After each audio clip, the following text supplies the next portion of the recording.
Peter, which is your perspective from now on about oil prices and how they're going to behave in terms of, to be honest, I don't know, there are many analyses about how the economics are going to improve or maybe stay steady for a while and then up and then steady again, maybe we're going to have inflation. Which is your opinion on energy? Well, I personally think that right now prices are a little bit too high. I think that the supply and demand need to be given their day in the sun. I don't know if we're going to see the CFTC impose strict position limits on index funds.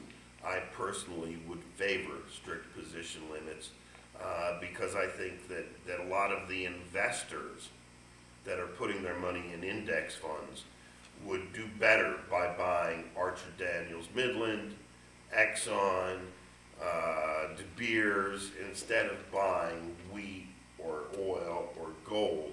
I think that they would do better by encouraging the companies to actually produce these things and investing in them. I don't think that commodities are something that most people understand or that most people are prepared for in terms of their excessive volatility. So if we see a situation where index funds are pared back, I think the supply and demand will come into play and that we will then see prices move lower, possibly through the end of 2009. And then afterwards, we would see prices start to stabilize and ultimately move higher as the economy improves. But somewhere down the road, we are going to have another oil shock, and we need to prepare for that. So Peter, you're just talking to me about the new shock. I mean, we had 3 shocks in the past, another shock in a very recent time. Is this new shock going to be different for the other ones, or is just history repeating itself? Well, it's going to be a little bit of both, unfortunately. But the next time, the next major oil shock that the world will face will be the peak oil that so many people have spoken about, where we run out of oil. I want to just tell a brief story here. Oil is in use today because the price of whale oil in the 1850s got so high that we needed to find another source of energy. And at that time, oil was hailed as a way to end pollution. What kind of pollution?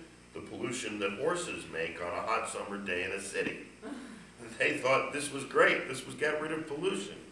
So as we move forward, it's very important that we be ready to the extent that we can be, because the next time oil prices go up, they're going to keep going until they effectively price themselves out of existence.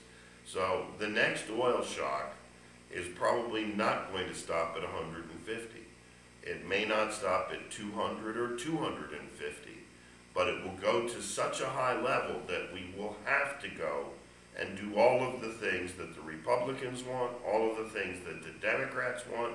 Certainly we'll need to get the Pickens plan working, and we'll need to be able to make a transition to a new world of alternative energies that are just right now being born and developed. So, Peter, when you think these might happen?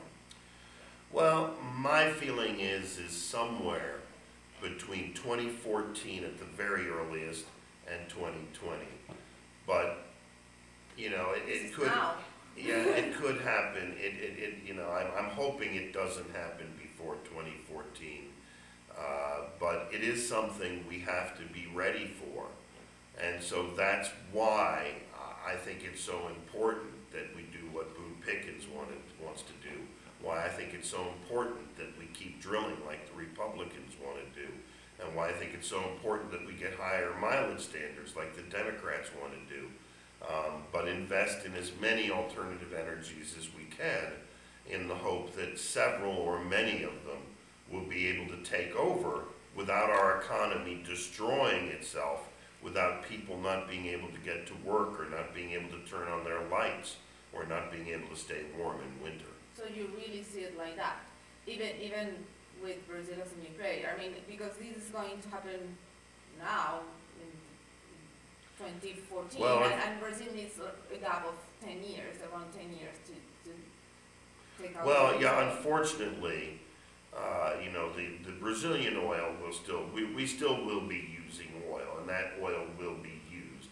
But I am worried at some point that oil prices could, you know, once we start to peak in the production, that oil prices could get just out of control. I understand that. And how would you advise investors? I mean, how should investors position themselves? Well, I don't think they should be putting their money in index funds. I think they should be buying oil companies and oil service companies.